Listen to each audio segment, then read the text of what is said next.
Hola, hola amigos de País Lobo, Radio Mía y Radio La Mega. Soy Rocío Gambra y esto es un nuevo Política Podcast el día viernes con Juan Ignacio Piquer. ¿Cómo estás? Bien, ¿y tú, Rocío, señorita? Bien. Oye, tratando de hablar de otra cosa que no sea toda la contingencia que está pasando, pero hay un tema que me parece sumamente relevante que no logro dimensionar muy bien y que necesito que me ayudes a entenderlo, que dice así: Contraloría pide congelar toma de razón de todos los contratos entre fundaciones y el Estado. ¿Qué significa esto? Yo tampoco lo entiendo bien, en el sentido de que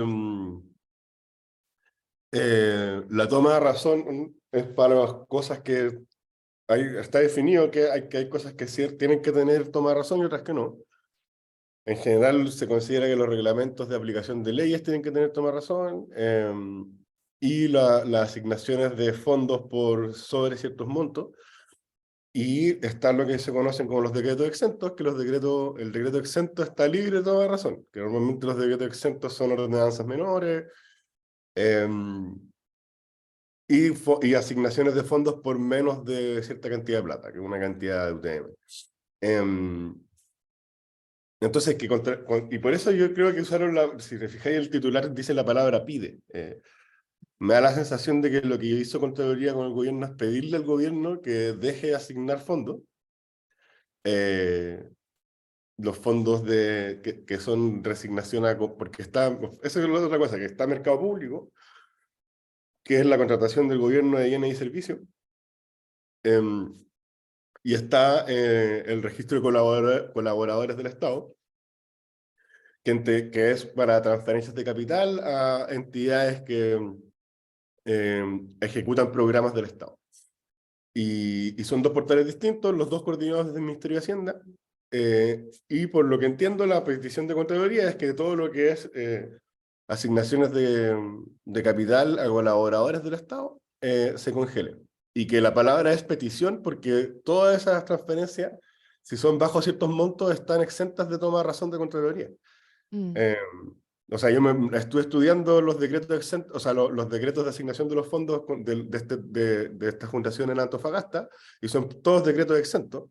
Y la definición de decreto exento es que no tiene toma de razón. Entonces, no sé bien a qué se refiere Contraloría, no he visto bien el escrito no sé si publicó el escrito siquiera, como que leí la noticia, pero no he visto cómo Claro, bien que, justamente, pero que usen la palabra petición, a mí me creo que significa que básicamente le están pidiendo al gobierno que pare todas las asignaciones, sabiendo que en teoría el gobierno no tiene por qué hacerles caso cuando son cosas que están sujetas a decreto exento. claro, lo que Y, dice la por ejemplo, noticia. los Democracia Día tiene 500 millones, sí, pero es comentado, entonces se sabe que como que son, no sé, como 4 transferencias distintas, y cuando divides en varias transferencias, la hacen justo por debajo del monto que tiene que ser tomado a razón en Contraloría. Justamente porque la noticia dice que son los convenios que superen las 5.000 UF, que por ley es lo que establece como índice para Sí. la toma de razón, o sea, los que superaran por eso. Ya, Entonces, eso es. Están pidiendo que congelen contratos que no están haciendo, y por eso es como medio simbólico, o sea, ok, ya, entonces, porque todos estos decretos, o sea, todas estas asignaciones que están en la polémica están bajo las 5.000 UF, ya, en las entonces transferencias es muy individuales. simbólico para hacer el punto, así, aquí estamos Sí. presentes, pero en realidad no va a tener mayor injerencia en este caso en particular, o sea, se va a hacer una auditoría por esos montos que son mayores, que son como 600 casos, decían, pero no más Y, allá. no, y ahí yo lo que estoy viendo de proponer, em, o sea, estamos estudiando como en el Congreso, hasta volada mía, no lo he presentado todavía bien,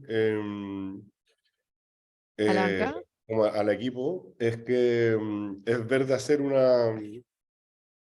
Porque al final el problema es que, es que, por ejemplo, las asignaciones de democracia día se hicieron en 3 transferencias, no sé, 2 meses. Y las 3 transferencias sumadas a un mismo root, sí sumaban más que 5.000 UF. ¿Sí? Ya, pero Entonces, eso, ahí, Juaní, es porque de esas tres transferencias son tres convenios diferentes. No es que en el primer convenio haya no, sido pero ponte parcializado en tú, una tres. era como o sea, ponte tú, había un servicio que era el mismo, transferido en 2 transferencias distintas con un mes de diferencia. Em, Ya, pero esto es demasiado burdo. Si eso es lo es que demasiado da, burdo, ¿no? es Y, lo que, demasiado. mira, y yo estoy de acuerdo que no, no es necesario. Aquí no, yo creo que, yo creo que hay que, no hay que confundir la toma de razón con sospecha de delito. La toma de razón es un proceso que hay que hacer igual cuando tú haces como para ciertos procesos en el Estado y no tiene nada que ver con, y esos son mecanismos de control, ¿no? Y en ese sentido yo creo que efectivamente puede ser que haya en transparencia un mismo root que sumen más de 5.000 UF y que sean efectivamente por servicios distintos. Eh, y creo que, pero por lo mismo, por un mecanismo preventivo de control, para que Contraloría efectivamente pueda revisar estas cosas, creo que sería, bueno, lo estoy estudiando, pero proponer que cuando en un mismo root se acumule más del tope en transferencias del Estado, aunque sean de distintas reparticiones del Estado, pero un mismo root se acumulen más de 5.000 UF, no sé, en 3 meses o en un semestre, eso gatille que Contraloría revise retroactivo todos los contratos. Y es un mecanismo de control, quizás quizá Contraloría revisa la cuestión y dice, no, ya sí, sí corresponde, ¿cachai? Y otra cuestión también podría ser, es decir, igual es alto 5.000 UF, para asignar sin tomar razón, o sea, yo reduciría harto eso, yo creo que... Eso eh, sería como una de las formas de poder Sí. controlar. Haría un acumulado para que gatille una revisión de Contraloría y también bajaría el tope. Yo creo que debería ser máximo, no sé, servicios que tenga sentido, que me haga sentido, que sea síntoma de razón, no sé, 50 millones. Pero cuando empiezan a hacer cosas más caras, y aquí por eso mencionaba antes lo de mercado público. Otra discusión es hasta qué punto un organismo colaborador del Estado eh, es distinto a un servicio contratado por el Estado. O sea, ¿por qué la ejecución, por ejemplo, en estos casos de democracia viva, ya, que son los programas de idealidad primaria, y que tienen dos partes estos programas? Tienen una parte que es eh, de trabajo social, por decirlo, de ayuda a organizarse al campamento, a la comunidad del campamento, a ver cuáles son sus necesidades, etcétera. Y otra parte, que es el grueso del presupuesto, que es ejecución de obra pública. Eh, que es pavimentación de algunos caminos, saneamiento de aguas a veces, ahí va cambiando según las características del campamento. Y a la vez hay otros programas que son relativamente similares de habilitación de espacios urbanos que el Ministerio de Vivienda y el Serviu contrata a través de mercado público a constructoras más grandes y en montos a veces son similares. Entonces, yo tengo la sensación de que mezclar estas cosas, o sea, y por ejemplo, el Techo para Chile, postula estos programas, ejecutan desde la Fundación Techo toda la pega de trabajo social, y la Fundación Techo le contrata a la inmobiliaria de Techo, que es otra empresa, que es una empresa aparte de la que son dueños los jesuitas, que es una empresa inmobiliaria y que son una EGIS, también ejecutan viviendas sociales de todo tipo, y le contratan a la inmobiliaria de Techo la ejecución de las obras públicas que realizan en estos campamentos. Y eso no es una triangulación de plata, es para tener las platas separadas en silos en el fondo. O sea, hay una parte de la pega que es la constructora, que tiene un patrimonio más grande porque tiene que ejecutar obra pública, y está la Fundación Techo que hace la pega más de trabajo social. Eh, y eso perfectamente podría ser, o sea, mi impresión, no perfectamente, yo entiendo por qué es una sola licitación, porque el trabajo de organización de campamento tiene que estar comunicado directamente con el trabajo de la obra pública que se ejecuta. Pero mi impresión es que hay que tener, yo no tengo la solución ahora, pero creo que hay que tener una conversación sobre esta zona gris entre cuándo algo es un servicio que tenga que pasar por mercado público y cuándo puede ser por asignación directa. Porque hay otro motivo por el que tú tienes, porque hay escuchar a alguien decir como, pasemos, todo tiene que ser mercado público. Y ahí la respuesta que yo creo que no, porque hay razones por las que es razonable que el Estado le transfiera plata a fundaciones, que tiene que ver con, una cosa es cuando el Estado tiene un programa y quiere delegar parte de su ejecución en un privado. Pero estas transparencias también muchas veces son por proyectos que las fundaciones van a la autoridad y le presentan. O sea, hay fundaciones que tienen proyectos sociales y que van a pedir plata a la MUNI, por ejemplo, o van a pedir plata a la gobernación.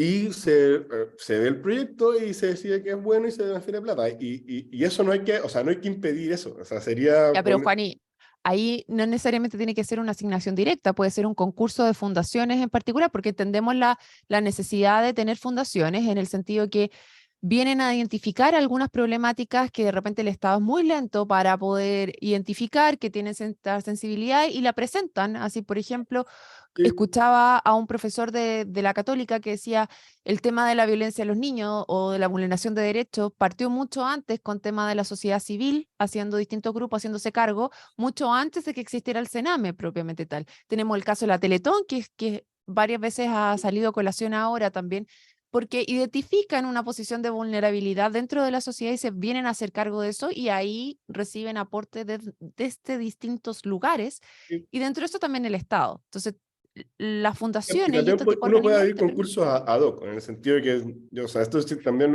es verdad eso, o sea, pero hay cosas, a lo que veo es que no todo puede ser concursabilizado si es que no todo se le ocurre al Estado, y el Estado también tiene que tener capacidad de decir como, hey, esto es una buena idea, y ayudar a ejecutarla. O sea, a lo que voy es que hay un problema, o sea, siempre hay un trade-off en el fondo, o sea, hay que elegir entre, si mientras más desconfiemos del Estado y estas cosas, así hacen más ineficiente y menos flexible la capacidad del Estado de hacer cosas.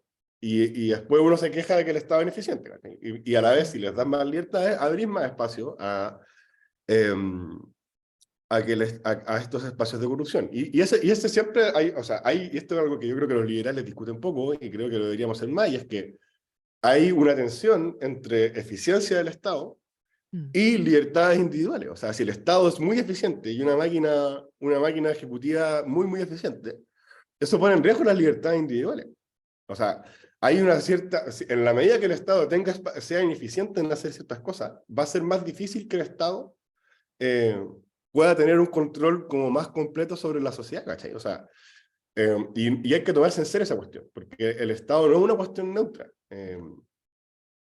Y es un ideal que sea neutro, y es un ideal que sea eficiente, y es un ideal que sea democrático, pero todos estos, o sea, a lo que veo es que un Estado con más controles es un Estado más ineficiente. Eso es inevitable que sea así, porque un Estado que tiene que, para poder hacer cosas, tiene que pasar por más controles. Bueno, eso es el tema, claro, porque es la burocracia del Estado que podríamos estar conversando cuando tú tratas de abrir una obra. Por ejemplo, acá en Osorno, lo llevo a cosas concretas. El alcalde dijo a fines del año pasado que el primer semestre de este año iba a empezar con los estacionamientos subterráneos, ¿ya? Mm. Si eso lo llevas a una empresa privada, los controles y todas las cosas que están andando, es mucho más rápido que tú puedas lograr hacer ese proyecto. Acá fue claramente un voladero de luces porque era imposible que bajo todos los controles que tenía el Estado para poder llevar adelante ese proyecto lo pudiera sacar en 2 o 3 meses. Entonces, pero también entra la duda, Juan, y cuando nos pasa lo que vimos respecto al gobernador Vallespín y la asignación de recursos del gobierno regional. Porque cuando tienes una asignación de recursos que no se está ejecutando, donde ves que viene en noviembre, ayer lo conversábamos en el programa con Nicolás Céspedes, ex Seremi de Transporte, que nosotros el año pasado estábamos mirando cómo estaban ejecutándose los fondos. Me acuerdo que en septiembre llegaban con un 20%, en noviembre llegaron a un 40%, y te tienes que gastar los fondos, porque esa fue lo que dijo el gobernador para que no te los quiten, pero la forma de gastar esos fondos es llamando por teléfono y decirle, oye, ¿sabéis qué? Tenemos fondos que gastar al tiro, mándate un proyecto para que nosotros te los aprobemos. ¿Cómo tú tienes esos mecanismos de control para que efectivamente no, tú te gastas los fondos, te los gastas bien, pero los estás utilizando de la mejor manera? Porque Eh, sin duda hay temas que no me cabe ninguna duda que el buque escuela en el cual se utilizaron 1.200, muchos recursos, son necesarios, que el saneamiento de terreno, que ahí Nicolás decía ayer que era un robo los 1.200 millones, los cuales le pasaron a la Fundación Participa, fundación que no tenía el giro y que, bueno, ese también es otro tremendo tema aquí que estamos revisando, si tiene las competencias para hacerse cargo de eso. ¿Cómo estableces estos mecanismos para que la eficiencia y la burocracia vayan caminando juntas? el tema de, a ver, como, aquí hay un tema como de, le pasa a todos los países. Eso yo creo que es una cosa también importante de decir cuando uno empieza a discutir en serio estos temas. Como, en todos los países hay un tema como conciliar ejecución presupuestaria con eficiencia. Y el problema que tú tenías es que no sé, Bueno, también en las empresas grandes también pasa, o sea, las gerencias tienen incentivo a ejecutar su presupuesto aunque no sea lo económicamente más eficiente, porque que hay como tontos si es que tú pediste cierta plata para el año y no la ejecutaste. Pero en el Estado, en el mercado hay una mayor valoración del control de costos. O sea, si tu gerencia logra ahorrar 20 palos, la gerencia, el directorio está feliz en una empresa. En el Estado el problema que tenéis es que tú no ganáis nada por hacer eficiencias de gastos. Se considera que la subejecución es mala, es que no pudiste ejecutar la plata. Y que eso es un error. Y que lo mejor es ejecutar toda la plata. Y esto es un problema en todos los procesos presupuestarios del mundo, en el que cómo haces que el Estado y los servicios que ejecutan gasto tengan incentivos para ahorrar cuando tenga sentido ahorrar, y que ejecuten los programas, o sea, y a la vez que ejecuten, que tengan incentivos para hacer la ejecución. Y el problema que en el sistema actual chileno, tú tenés mucho incentivo a ejecutar lo que no hayas alcanzado a ejecutar rápido a fin de año, porque si te cae mucho remanente, al año siguiente te van a recortar presupuesto. Y volvemos al tema de los trade-offs, o sea, de cosas que están en tensión. Esta cuestión no tiene una solución tan obvia porque ni fácil, y siempre hay que tener este problema en el sentido de que si tú pones un incentivo a ahorrar en el Estado, en el sentido de que, no sé, que lo que no gastes te queda para el año siguiente, o no sé, o darle como un premio al jefe de servicio por ahorrar, tenía incentivo a ejecutar plata, ¿cachai? Y no, tú querís que la plata se ejecute, querís que se ejecute bien. Entonces, ¿cómo pones incentivos que incentiven a ejecutar bien y a no ejecutar mal? Y eso es es difícil de diseñar. Y en ese sentido el sistema, como que hay una cierta como tendencia a decir como, cambiemos esto para que sea mejor así. Y es como no, porque de ahí si ponía un incentivo muy grande a no ejecutar, la gente va a empezar a dejar de ejecutar para tener la plata ahí. Y eso también abre espacios de corrupción, porque te deja tiempo para pensar, vaya acumulando platita, y generar un proyecto con más cuidado y no a última hora. Entonces, el hecho de que se tenga que gastar a última hora, hacia la rápida, permite que eso sea, incluso permite que sea más fiscalizable porque te das cuenta de estas cosas. En cambio, si tú permitís que los presupuestos, por ejemplo, se arrastren los fondos no ejecutados a los años siguientes, les dais tiempo para hacer proyectos más elaborados que pasen piola, por decirlo. Entonces, mi punto es que hay que tener cuidado con cambiar cosas que puede ser que termines dejando lo peor, porque esta cuestión no está resuelta en ninguna parte del mundo. O sea, y en todos los países tienen el problema de una mayor proporción de ejecución en los últimos meses del año, como que esto es permanente. Y ahí una de las propuestas que ha venido de Opoli, que la intentó hacer Briones en Hacienda y algo de éxito tuvo, es la propuesta de presupuesto de hace cero, y es que tú partáis diciendo como... Y es que te dicen como ya, este es el 100% del presupuesto que tuviste el año pasado, dime qué habríais hecho si hubierais tenido un 80, y un 90 y un 100. Y ahí vais viendo qué es cuáles son como las prioridades de ese servicio. Y tú puedes permitirle a ese servicio, por ejemplo, el margen del 10% de presupuesto superior, o sea, entre el 90 y el 100, los proyectos que dejó como menos prioritarios, por decirlo, tengan un mayor margen de su ejecución. No sé, mi punto es que no es como que en Chile estemos haciendo, que penca esto, como hay que cambiarlo, hagámoslo como lo hacen en el resto del mundo. No, en todo el mundo está cuestionando un problema. Ya. Y en ese sentido no hay que, o sea, no hay que mirar con demasiada sospecha weas que son inherentes puta, o sea, al gasto y a la gestión pública en todo el mundo. Ya, aquí quiero irme por dos lados, Juani. Sin duda esto es algo que, por mucho que no haya una resolución, hay que ir mirando y viendo cómo se mejora. Sí. Pero dado que no es algo tan extraño que esté pasando, a mí me llegó una pregunta y es, ¿quién se beneficia de que esto haya saltado? Porque de la manera en la que saltó, por lo menos a mí me hizo mucho ruido, dado que el titular era bien rimbombante, por lo menos acá en el caso de la región de los lagos y el gobernador Vallespín. Y aquí, ¿en qué sentido? En que decía, lo que llamaba más la atención, el gobernador se está dirigiendo fondos a una fundación que él mismo preside. Entonces, sí, ¿cómo Y es ahí no me queda posible que claro si sea tan esa carepalo? fundación es del GORE, era ex oficio del GORE, es que eso no lo entendía. Hay gente diciendo Sí, que esa pues. era del GORE. exactamente, la Fundación Chinquihue está por ley creada desde 1900, o sea, está creada desde 1989 y dentro de los estatutos es que la máxima autoridad regional es la que la preside. Claro, es Claro, primera vez que tenemos el gobernador, antes teníamos el intendente, o sea, eso quiere decir que anteriormente todos los intendentes presidían esta fundación. Y no tiene nada extraño al respecto. Entonces, ahí yo dije, esta cuestión viene rara. Ahora, si uno leía el resto de la noticia, y ayer lo analizamos más en profundidad, hay cosas extrañas, que es lo que estamos hablando acá, o sea, cómo se asignaron estos fondos al final, que eran tan abultados, lo podemos investigar. Pero más allá de eso, venía escuchando también a Tomás Mochati antes del programa, que decía, ¿qué pasó con la vocera de gobierno que está totalmente callada, que es el presidente el que está saliendo a hablar una y otra vez? Y me preguntaron, ¿quién se beneficia de que saliera esta noticia? Hay varias cosas. Una, esta noticia no salió a nivel local, sino que inmediatamente se fue a nivel nacional. ¿A quién le pega? A un gobernador de C, que es bien interesante, porque todo lo otro venía mucho más relacionado al Frente Amplio, al Revolución Democrática en particular, pero ahora aquí salió un DC. Y conversaba fuera de micrófono también con Alicia Esperina, que es una gran panelista de este programa también. Y ella decía, y hacía una pregunta, ¿ustedes creen que este gobierno va a terminar? Y la respuesta, que es el que le dimos en ese momento, fue sí, obvio. Y a mí me entró la duda y te la hago a ti, Fanny. Pero ¿con quién termina este gobierno? ¿Quién va a ganar provecho de estas caídas? Y ahí me acordé que justamente hay una rencilla entre la DC y el Partido Comunista en el Congreso, donde se está discutiendo quién va a tomar la testera. Y él le tocaba a la DC tomarla ahora de acuerdo al acuerdo político. Sin embargo, el Partido Comunista no quería cumplir esa promesa porque la DC no había apoyado en su minuto a Carol Cariola como vicepresidenta y le había quitado los votos.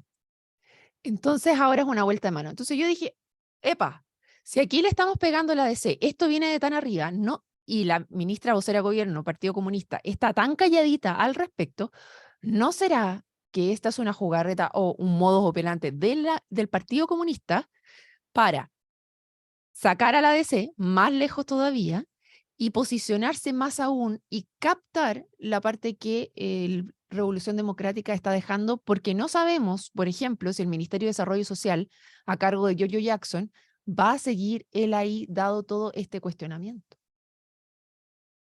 mm. No, yo, o sea, a ver, y aquí esto se empieza a mezclar con otras cosas, o sea, con el análisis político más grande. Ahí yo creo que hay distintas cosas. Una, no sé, por ejemplo, ¿por qué gran parte de Chile Vamos no ha ido tan duro en contra de esto, a pesar de que igual hemos sido duros?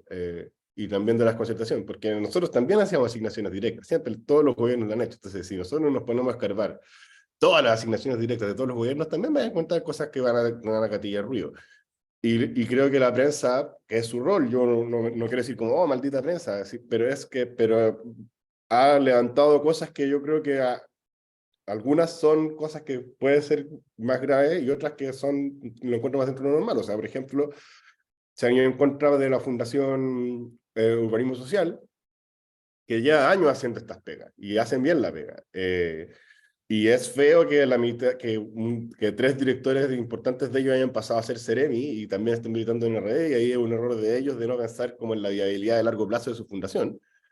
Pero no es corrupción, o sea, es mucho más grave, yo creo, estas fundaciones que cambian extrañamente de giro a última hora para acceder a estos fondos que una fundación que ya hace tiempo haciendo esta misma pega y postulando estos mismos fondos. Y en ese sentido creo que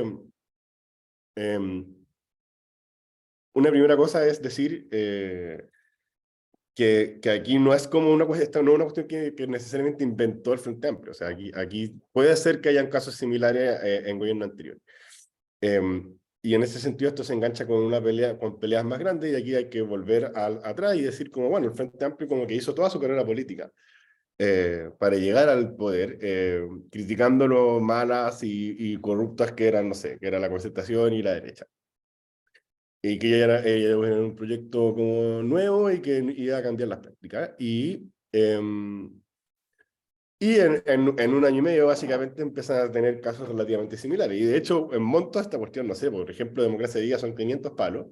y no me acuerdo bien los montos, pero onda, todas las boletas acumuladas de SQM como de financiamiento ilegal de la política, no sé, eran como 3.000 millones, creo, y acumuladas en varios años, ¿cachai? O sea, en un año esta gente hizo como un cuarto de más o menos lo mismo que ellos mismos criticaron como que era el gran fraude. Yo siempre dije, por ejemplo, que encontraba que era un poco exagerado las críticas a SQM Venta porque es como, no, o sea, está bien, estaba mal y era financiamiento paralelo, pero no eran montos que fueran así el gran fraude del año.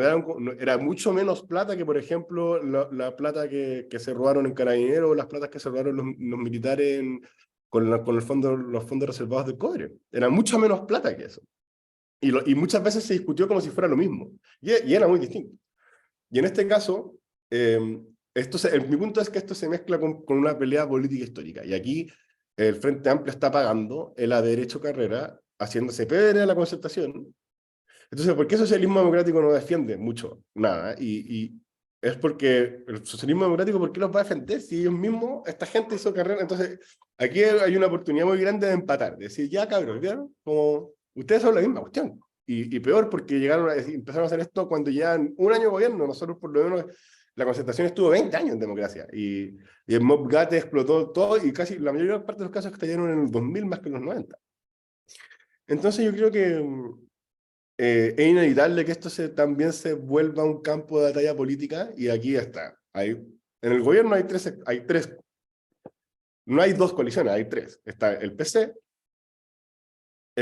con lo que es, ¿cómo se llaman? No Apruebo Dignidad. Apruebo Dignidad es el PC con Frente Amplio. El PC es Dignidad Ahora, creo que se llama. No, filo. Pero Chile Digno. Chile Digno, que es el PC con los regionalistas, el Frente Amplio y Socialismo Democrático. Y en mi opinión, aquí hay una debilidad. Ya venía el Frente Amplio muy debilitado, en algo que a mí me sorprendió. O sea, el apruebo terminó pagando muchos costos del Frente Amplio y el PC sigue ahí. O sea, pasó la Janet Jara a ser parte del comité político y el PC ganó poder después del plebiscito en una movida que yo francamente no logré entender cómo lo lograron. Y el Frente Amplio quedó muy golpeado. Y ahora uno se pregunta como ya, ahora esto es más golpe del Frente Amplio, y es como, pero que ya no tienen espacios que perder, o sea, si ya Hacienda lo tiene Socialismo Democrático, Sexpress lo tiene Socialismo Democrático, Interior lo tiene Socialismo Democrático, entonces las labores básicas de un gobierno, uno dice, son ya mantener la macroeconomía, la seguridad y la agenda legislativa. Y esas tres cosas no las tiene el Frente Amplio, las tiene el Socialismo Democrático. Y los otros temas son, por ejemplo, vocería de gobierno y trabajo como política laboral lo tiene el PC, no lo tiene el Frente Amplio. Y lo único que tiene el Frente Amplio más relevante es desarrollo social, educación y mujer. Y al parecer uno dice, bueno, el Frente Amplio es incapaz de gestionar como las grandes áreas más importantes del país.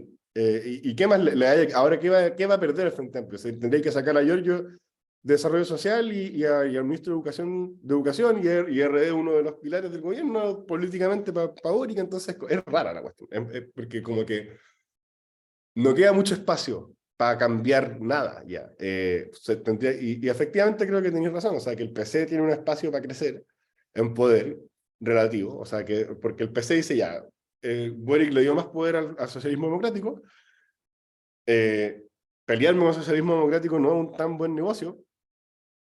Entonces el PC tiene muchos incentivos para crecer sobre el Frente Amplio, para reclamar más poder a costa del Frente Amplio y que Boric termine gobernando con una coalición que básicamente es más un equilibrio entre el socialismo democrático y el PC y que el Frente Amplio cada vez queda más ya en las postrimerías políticas de la influencia en el gobierno.